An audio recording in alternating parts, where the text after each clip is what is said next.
O livro de Abacuque é um profeta do Antigo Testamento. Eu brinco para as senhoras grávidas que estão esperando filho aí, podem colocar um nome aí, ó, Abacuque. Diferente, né? Como seria chamada a criança Cookie? Diferente, mas não bonito. Não é bonito? Não. Não. Depende, tem gente que acha bonito. Eu sinceramente, não acho ele, com sinceridade, bonito, mas não é para mim. Né? Abacuque, capítulo 2, versículo 1. Sobre a minha guarda estarei, e sobre a fortaleza me apresentarei, e vigiarei, para ver o que fala comigo, o que eu responderei quando for arguído.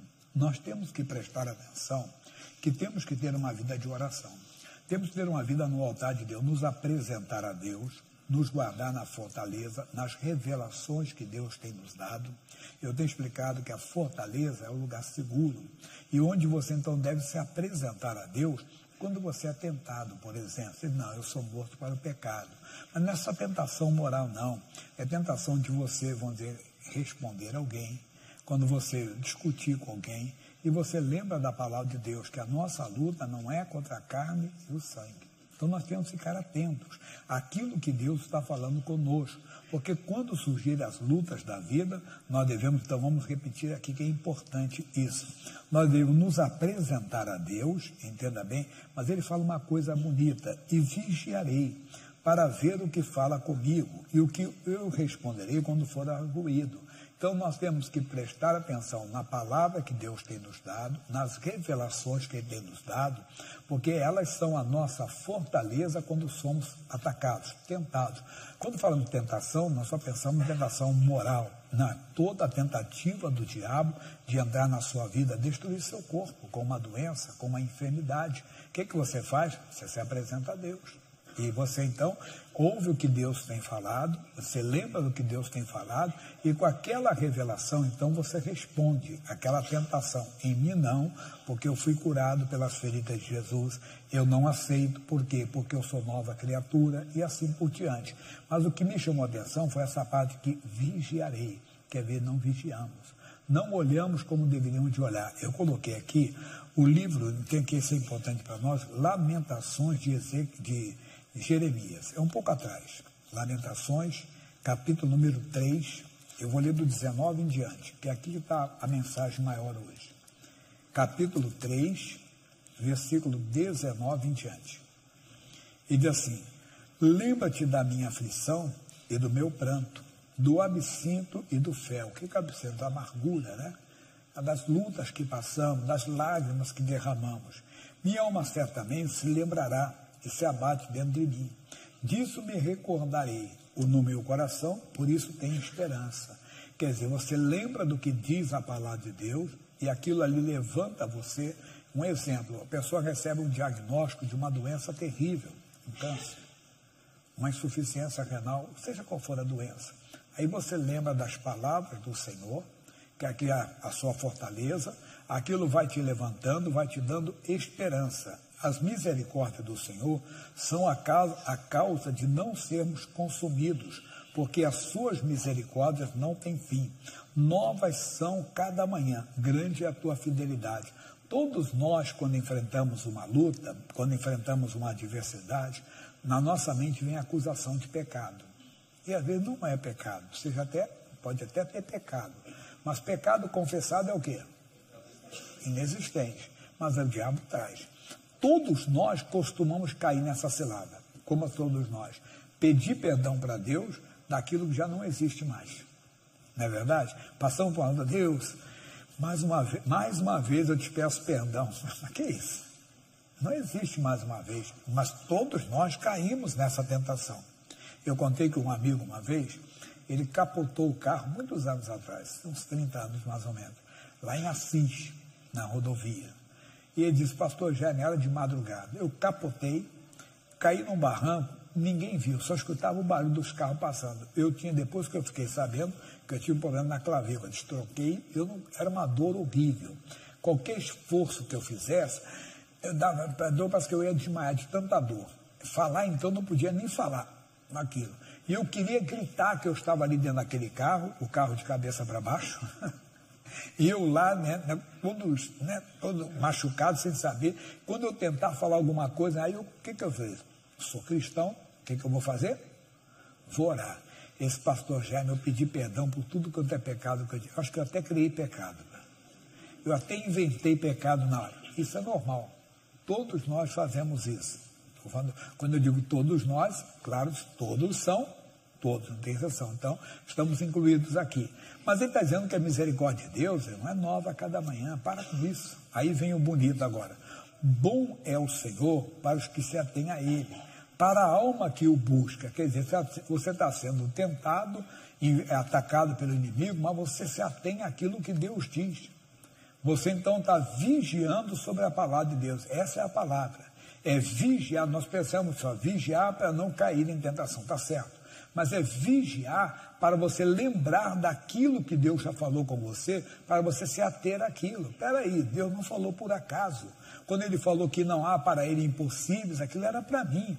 Onde é que eu tinha que usar essa palavra? Quando eu fosse atacado pelo impossível. O que é atacado pelo impossível? Uma doença incurável, uma doença que não tem, vamos dizer, resposta para ela, pela ciência, não tem remédio para aquilo. Eu devo lembrar dessa palavra. Que eu estou numa luta muito grande, mas a Bíblia diz que para Deus não há impossíveis. Eu tenho que lembrar, me ater a essa palavra. Aí o bonito. Bom é ter esperança e aguardar em silêncio a salvação do Senhor. Que não fique inquieto, não. Você tem um Deus que é o Todo-Poderoso, um Deus que faz até muito mais do que você pode pedir, pensar ou imaginar. Voltando para a Bíblia Sagrada, nós vamos lá agora, entenda bem, para o livro de Lucas. Esse é mais conhecido, mas eu vou trazer matérias novas de Lucas. Lucas 22. Isso aqui você já ouviu bastante, muito conhecido nosso. Versículo 39, desculpa. E saindo foi como costumava para o Monte das Oliveiras, e também os seus discípulos o seguiram. E quando chegou àquele lugar, disse-lhes, orai para que não entreis em tentação. Esse é o erro de muita gente.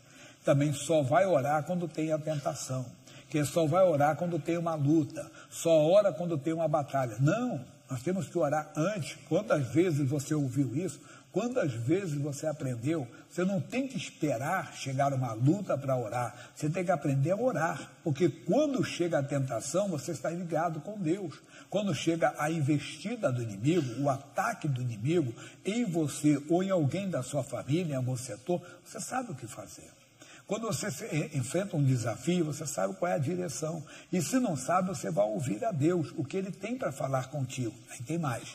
Ele diz assim, e apartou-se dele cerca de um tiro de pedra, e pondo os joelhos orava, dizendo, Pai, se queres, passa de mim este cálice, todavia não se faça a minha vontade, mas a tua. Aprendemos que na oração você vence a você mesmo.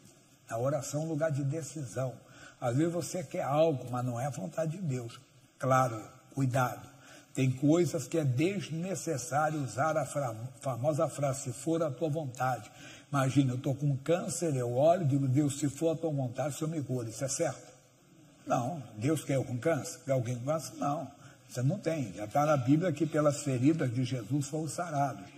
Eu tenho que ouvir, lembrar dessa palavra, me apresentar a Deus lá na fortaleza, com esta palavra de Deus surgiu esse câncer, mas eu invoco o teu poder e está amaldiçoado. Aí eu cito a palavra, porque eu fui curado pelas feridas de Jesus. Se eu não sei o que Deus fala, eu vou buscar o que Deus fala, quer dizer, eu vou prestar atenção naquilo que Deus diz.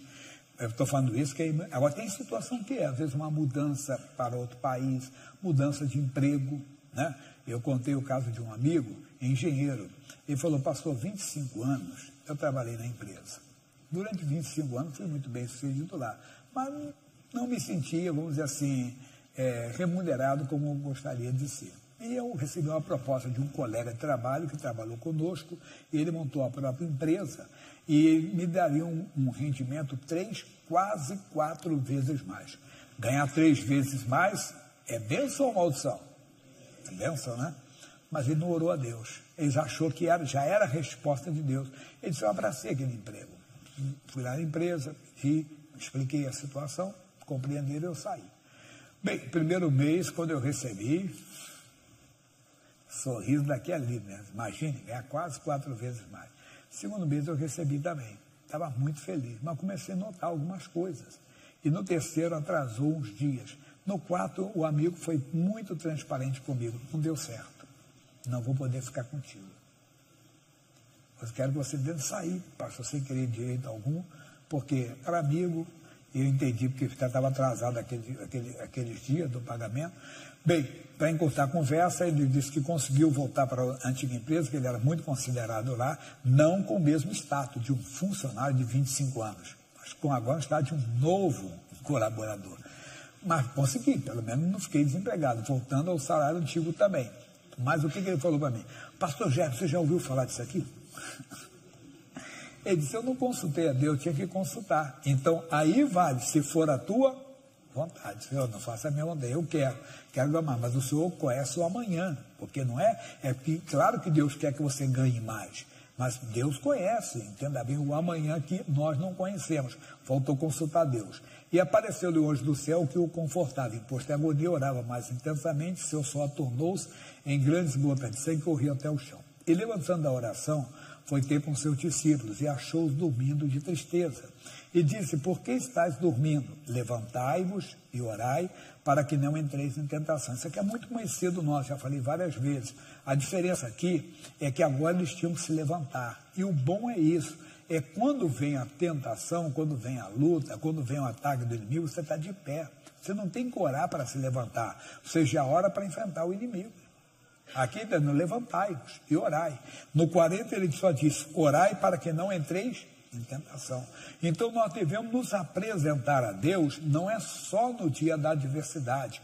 Nós temos que nos apresentar a Deus todos os dias. E quando surgir um ataque do inimigo, nós nos apresentaremos a Deus com a confiança de que Ele é Deus para nos ajudar naquela situação, para intervir a nosso favor, para cuidar daquela situação. Como a Bíblia diz, entrega o teu caminho ao Senhor, quer dizer, entrega o teu problema ao Senhor, entrega a tua dificuldade ao Senhor, confia nele, mas Ele fará. Essa confiança não é fruto do acaso, é fruto da sua comunhão com Deus. Vamos voltar para a Bíblia que tem mais ainda para nós. Nós vamos aqui para o livro de Marcos, capítulo 13, versículo 13, agora falar sobre salvação, que é importante, meu irmãozinho, você tem que ouvir isso. Não entre nessa, salvo uma vez, salvo para sempre. Capítulo é 13, entenda, versículos 32, 33. Mas aquele dia e hora, ninguém sabe, nem os anjos que estão no céu, nem o Filho, senão o Pai. Olhai, vigiai e orai, porque não sabeis quando chegará o tempo. Isso é coisa séria. Nós não sabemos o dia do arrebatamento da igreja. Como também não sabemos o dia da nossa partida.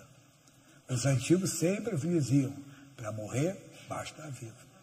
Então eu, como pastor, eu tenho que abrir seus olhos. Os antigos diziam assim no meio do evangelho, os cristãos antigos, viva o dia de amanhã, viva o dia de hoje, como se Cristo voltasse amanhã. Eu acho que não. Viva o dia de hoje, como se Cristo voltasse hoje.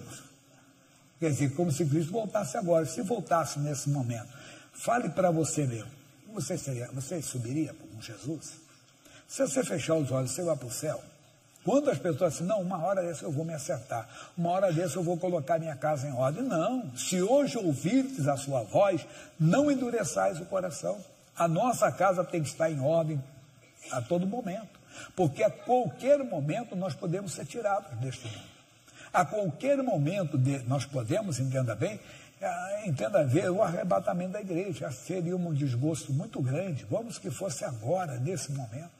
Já pensou olhar para a igreja, cadê os irmãos? E você sabendo o que está acontecendo.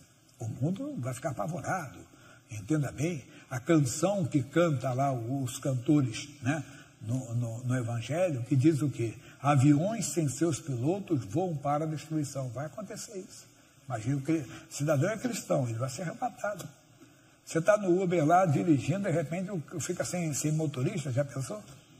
E você sabe o que é? Não, pastor, eu vou subir. Então vigie. Se apresente a Deus e coloque a sua casa em ordem. Assim como Jesus falou para os discípulos, orai para que não entreis em tentação. Quando surgir uma luta, você não vai dormir de tristeza, você não vai ficar revoltado. Por que isso? Por que está acontecendo? Daniel não ficou revoltado na cova dos leões. Sadraque, Mesaque e Abednego não ficaram revoltados, entenda, na fornalha de fogo ardente. Mas tem cristão que fica quando está doente. Por que eu estou na igreja? Eu sou da igreja. Mas no mundo tereis aflições. Não quer dizer que você esteja em pecado. Você talvez não está ligado com Deus, porque essas coisas vão acontecer. Mas o salmista diz, ainda que eu andasse pelo vale da sombra da morte, eu não temeria mal algum. Quer dizer, eu não ia murmurar com Deus. Eu fiz um estudo recentemente, qual era o objetivo do diabo com Jó? Era fazer o Jó o quê? Murmurar, blasfemar, né? Dizer, Deus, a mulher diz, Jó, amaldiçoa Deus e mas você fala como doida, mãe. Deus me deu, Deus me tirou, Deus não tinha tirado, ele não tinha entendimento, mas ele não ficava revoltado, não fique. Mas temos então fazer o quê? Nos apresentar sempre a Deus. Então vamos voltar, que já tem muitos versículos, fica para outros cultos, vamos voltar onde nós começamos. Quem lembra? Abacuque, a sugestão de um nome lindo aí, né? Porque no meu não vou, que eu já estou caminhando para 70 anos, né? 65. Nos netos, quem coloca o nome é os pais. Nenhum deles colocaram o nome que eu desejaria, né? Mas eu gosto do nome dos meus netos. Eu tenho o Benjamin, né? Eu tenho lá o Matias, tive a Aurora, que me só veio na meia de surgir, mas existiu, ninguém sabia que existiu. E agora está chegando a Catarina. Pergunta se a mãe e o pai perguntaram para mim, vovô, por acaso, gostou desse nome? Podemos colocar esse nome? Alguém faz isso? Mas é certo? Não, quem é o dono da criança?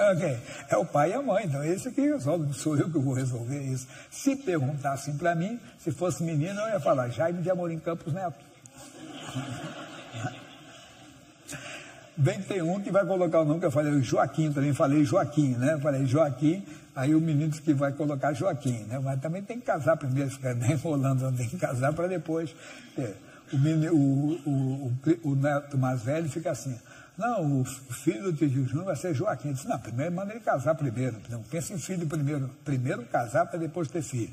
Mas voltando aqui à seriedade, então ele está dizendo, sobre a minha guarda estarei. Meu irmão, sua comunhão com Deus, tem que estar em comunhão, e não aparecer, não esperar surgir uma luta para você se apresentar a Deus. E diz para nós aqui, e sobre a fortaleza me apresentarei, sobre aquela revelação, sobre aquela palavra que um dia Deus me deu, aquela palavra é a minha fortaleza, é nela que eu me sinto seguro, eu falo com Deus, não há impossível, na hora eu posso até sentir o baque, né? Mas opa, peraí, eu tenho um Deus, se você lembra da palavra de Deus, é isso que estamos falando, aí não esperar chegar o dia da tentação, como também, quando falamos de arrebatamento, falamos de eternidade, então você nem gosta, mas amigo, eu tenho que falar, isso vai acontecer, queira o homem sim, queira o homem não, o arrebatamento da igreja vai acontecer. Quando? Não sei, o que você acabou de ouvir? Quem é que sabe só? Só o pai, e nem o filho, porque ele se fez homem, entenda? Então, como entra Deus, eu não sei. Com filho, eu não sei. É o pai, mas Jesus não é Deus, pastor? Mas ele está falando quando ele falou aqui como um homem. Então, ninguém sabe a hora, não adianta especular. Eu posso chegar aqui, pessoal, acabei de chegar da Vila Formosa. E olha, aqui está comigo aqui o senhor fulano de tal. Aqui o atestado de óbito dele. E nós oramos, ele se levantou. Aleluia, toda a igreja diz. E pessoal, vê como Deus é bom conosco, como é que Deus nos usa de uma maneira maravilhosa. E eu quero dizer para vocês que enquanto eu estava vindo para cá, Deus falou no meu coração que Jesus vai voltar dia 31 de setembro. Já falei um dia que não existe, né? Mas vamos que existisse, eu falo outro dia. Você pode falar, coitado do pastor Jéssica, se perdeu. Não esqueça que o Pedro, uma hora, ele diz, tu és o Cristo, filho do Deus vivo. Bem-aventurado és tu, Simão Barjonas. Não foi carne e sangue quem tu revelou, mas meu Pai que está nos céus. Logo depois diz, agora eu vou a Jerusalém, eu vou ser entregue na mão dos gentios e na mão do chefe do povo lá, e vão me crucificar, vão me matar. De maneira alguma. O que Jesus falou para ele? Para trás de mim, Satanás. O homem que recebeu um elogio recebeu uma bronca depois. Cuidado se não tomar bronca. Querer passar, entenda o Senhor, não entre nessa, não existe. A revelação de Deus toda está aqui, ninguém sabe o dia. Se alguém falar um dia, muitos loucos, desculpa a expressão, muitos fanáticos apareceram, entenda, dando o dia da volta de Jesus. Pode ser quem for, o dia que falar, pode ser quem for, sendo a mesma coitada, se perdeu. Jesus tem misericórdia que ele se arrependa disso. Não existe isso, mas a Bíblia diz que vai acontecer. Mas ninguém sabe a hora. Como também, nós não sabemos a hora de ir embora, por isso temos que nos apresentar sempre a Deus. Como também, quando surgirem as lutas, quando surgirem a adversidade, você se apresenta na fortaleza. Amém? Pessoal, vamos voltar aqui agora à palavra de Deus, mas uma outra mensagem que eu trouxe essa semana. A segunda carta de Paulo aos Coríntios. Como é que Deus vai falar conosco hoje? E tem matéria nova, o vinho novo, que é versículo que talvez você nunca leu na Bíblia ou nunca estudou, né? Porque você já leu a Bíblia toda e já viu. Antes, segundo aos Coríntios 4:2, Novo Testamento, Mateus, Marcos, Lucas, João, Atos, Romanos, Coríntios. Ele diz, antes rejeitamos as coisas que por vergonha se ocultam. Então temos explicado, já estudamos, agora, como eu falei, vai ter matéria nova. Tem coisa que está no nosso coração ou na nossa vida que nós ocultamos, que nós não gostaríamos que fosse revelado, porque nos traria o quê? Vergonha. Nós temos que acabar com isso. Porque o que não aparecer no dia de hoje, vai aparecer no dia do juízo. Diante de Deus, a Bíblia diz que não tem nada oculto que não venha a ser revelado. Então nós temos que prestar atenção nessas declarações da Bíblia Sagrada que são para nós. Eu coloquei aqui, esse é novo, é bem conhecido, Daniel 12:2. Isso aqui fala do juízo final. Porque você tem que ouvir isso. Não é só de pão que viverá o homem. Não é só da cura divina ou da prosperidade. Ele diz, e muitos dos que dormem no pó da terra ressuscitarão, uns para vida eterna e outros para vergonha eterna e desprezo eterno. Onde a gente achando que vai ter para salvação, não vai. Deus não deixa. Nós estamos até lembrando de um homem que é falecido, e ele fala assim, rapaz, o inferno vai ter que ter uma puxadinha lá. E o pessoal está brincando, acha que está na igreja que está salvo, está no púlpito está salvo. Não, nós somos salvos pela graça, somos salvos pela misericórdia. A Bíblia não mentiu quando diz que quem perseverar até o fim será salvo. Se a pessoa não persevera até o fim, ela não será salva. Ela tem que aprender a perseverar até o fim. Entende que não faz isso. Então, ele está dizendo que uns vão ser envergonhados. Vamos voltar aqui, 2 a Timóteo, até agora já é matéria conhecida, vai chegar já o vinho novo para nós. Vamos lá para 2 Timóteo 2,15. Esse também é conhecido.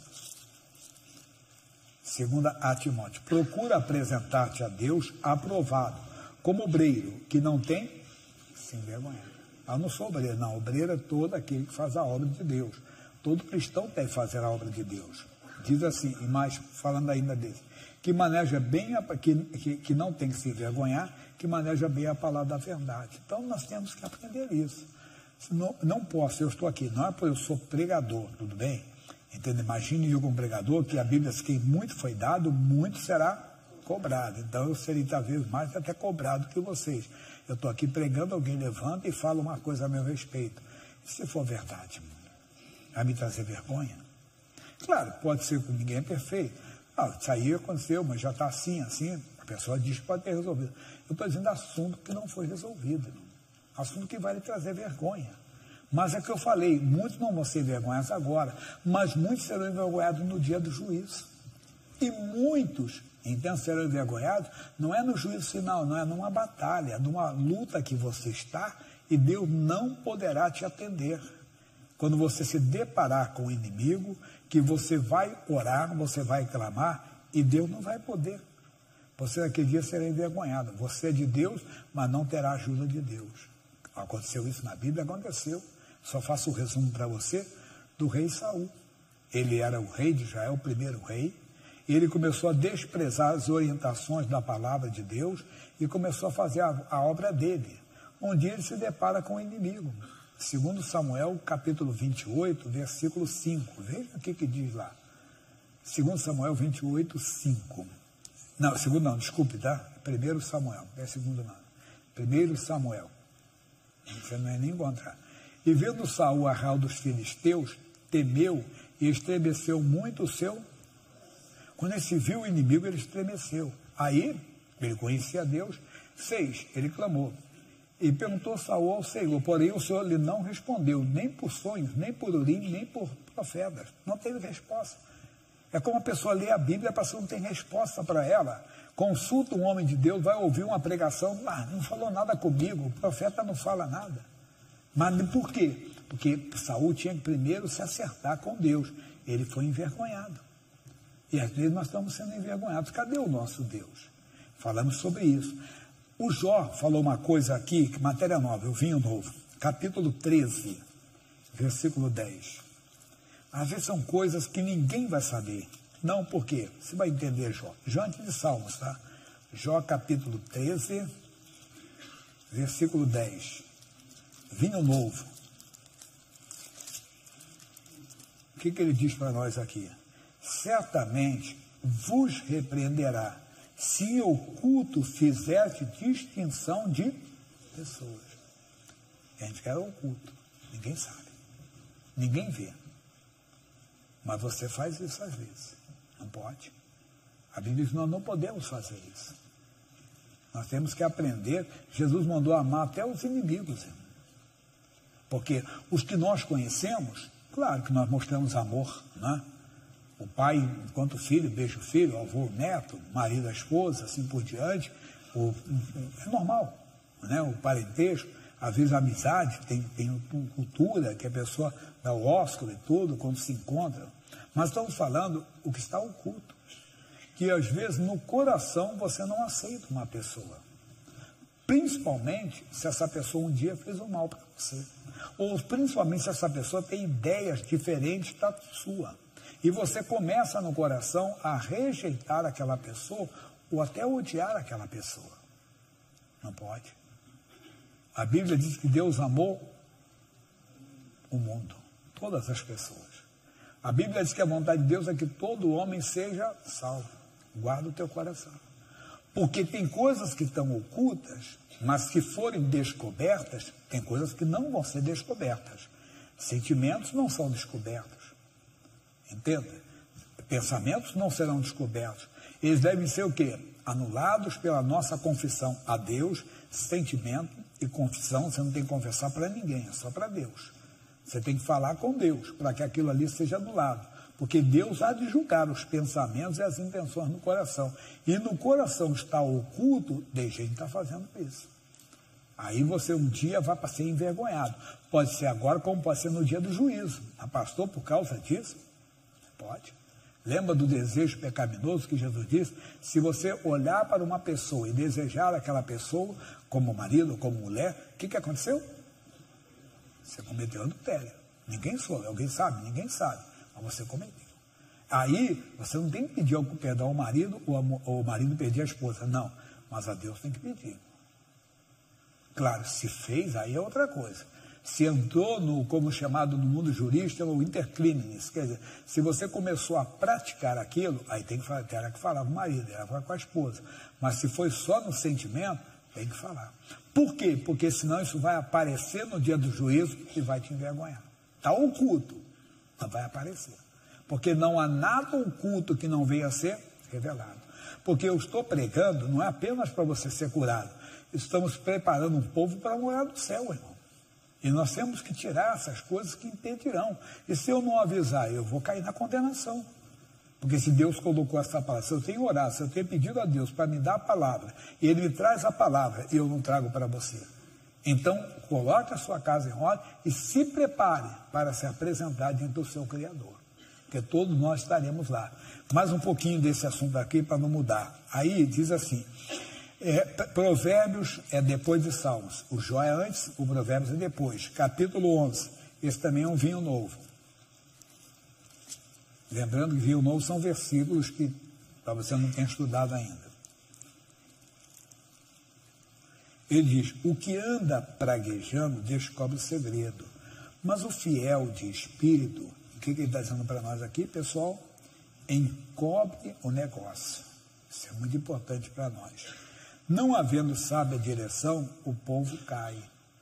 Deus está nos dando a direção. De quê? Para não vivermos no erro nele. mas na multidão de conselheiros, ao quê? Segurança. Então, o que eu estou dando para vocês não importa. Veja o versículo final agora. Deixa eu só lembrar o pessoal da RIT, que daqui a 1h, 1 minuto e meio, o pessoal que está ao vivo, vocês serão transportados lá para Diadema. Nós continuamos no canal IIGD e nas redes sociais também, tá bom? Daqui a 1 minuto e meio. Então, vamos para Isaías capítulo 1, versículo 18. Esse já é conhecido. Vinde então e aguirne. Diz o Senhor, ainda que os vossos pecados sejam como a escarlata, eles se tornarão brancos como a neve. Ainda que sejam vermelhos como o carmesim, se tornarão como a branca lã. Pronto. Não fica com nada. Vá diante de Deus, abra hoje. Deus trouxe você aqui para ouvir essa palavra. Não é para te envergonhar, não é para apontar o dedo para você. Ao contrário, Deus está sempre fazendo isso, estendendo as mãos. Ele está dizendo isso, você pode se apresentar, não importa qual é o grau do seu pecado, quer dizer, tanto vermelho, no escalar aquele vermelho vivo, né, como o carmesim, se tornarão como a branca lã. Aí ele diz, se quiserdes ouvir, comereis o melhor dessa terra.